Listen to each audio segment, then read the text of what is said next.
Hello friends, मैं पायल Jain, numerology consultant.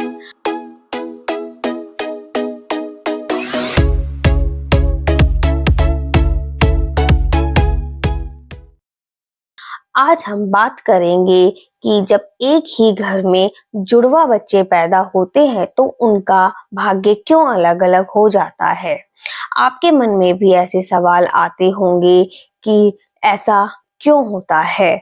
तो आज हम यही समझेंगे कि इसका क्या कारण है और ऐसा क्यों होता है। अगर आपको मेरी वीडियो पसंद आती है तो प्लीज़ मेरी वीडियो को लाइक कीजिए, शेयर कीजिए और मेरे चैनल को सब्सक्राइब कीजिए ताकि मैं आपके लिए कुछ अच्छा और नया शेयर कर सकूं। तो चलिए शुरू करते हैं।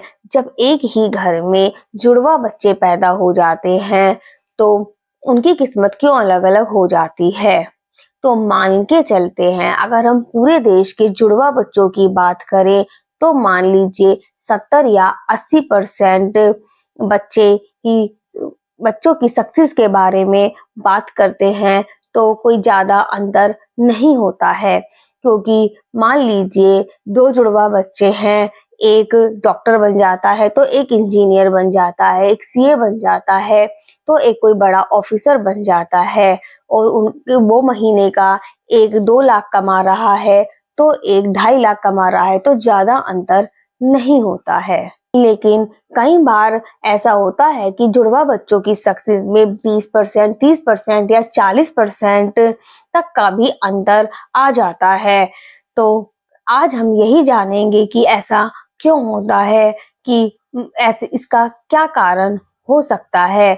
तो ऐसे में 2 पॉसिबिलिटी ही होती है जेंडर की, या तो या तो दोनों बच्चे मेल होंगे या दोनों बच्चे फीमेल होंगी या फिर एक मेल या एक फीमेल।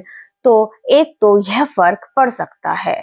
अब अगर दोनों बच्चे मेल पैदा होते हैं तो दोनों बच्चों का टाइम सेम होगा, डेट ऑफ बर्थ सेम होगी, ड्राइवर, कंडक्टर और कुआं नंबर सब कुछ सेम होगा, उनका बर्थ चार्ट बिल्कुल सेम होगा। तो अंतर कहाँ आएगा, डिफरेंस कहाँ आएगा?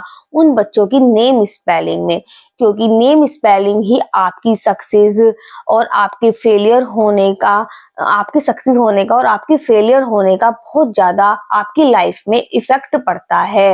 नेम स्पेलिंग का हमारी लाइफ में 30 से 40% सक्सेस होने या फेलियर होने का फ़र्क पड़ता है नेम स्पेलिंग से। क्योंकि दोनों बच्चों का नेम अलग-अलग होगा, नेम अलग-अलग होगा तो टोटल भी अलग होगा और टोटल अलग होगा तो नेम वाइब्रेशन भी अलग-अलग होगी। तो ये हुआ पहला फैक्टर।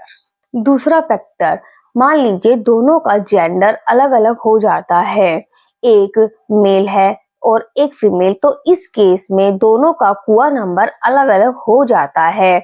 तो यह बर्थ चार्ट में गेम चेंजर की तरह काम करता है और कुआं नंबर चेंज हो जाने से बर्थ चार्ट दोनों का अलग-अलग हो जाता है। तो ये हुआ दूसरा फैक्टर।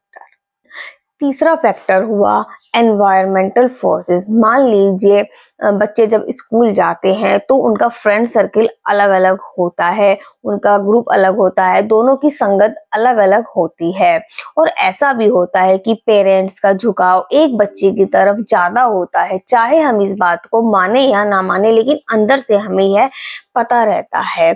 और कई बार कुछ एनवायरमेंटल फोर्सेस ऐसी होती है जिन पर हमारा कोई कंट्रोल नहीं होता, जो हमें समय के साथ ही पता चलती है, प्रैक्टिकल से ही पता चलती है। जैसे कि एग्जाम्पल के लिए कोई दुर्घटना हो जाती है, कोई प्लेन क्रैश हो गया, तो क्या सबका ही समय खराब था? लेकिन क्या सबका ही समय खराब था? ऐसा नहीं होता। तो कुछ ऐसे भी एनवायरमेंटल फोर्सेस होते हैं जिसका हमारे मन पर बहुत ज़्यादा इफ़ेक्ट पड़ता है और सक्सेस पर भी बहुत ज़्यादा इफ़ेक्ट पड़ता है। तो जुड़वा बच्चों में जो डिफरेंस होता है उसके मेन 3 यही कारण होते हैं। नेम स्पेलिंग और कुआं नंबर और एनवायरमेंटल फोर्सेस। तो यही कारण हो सकते हैं जिससे जुड़वा बच्चों की सक्सेस में फ़र्क हो सकता है। तो आज के लिए इतना ही दोस्तों।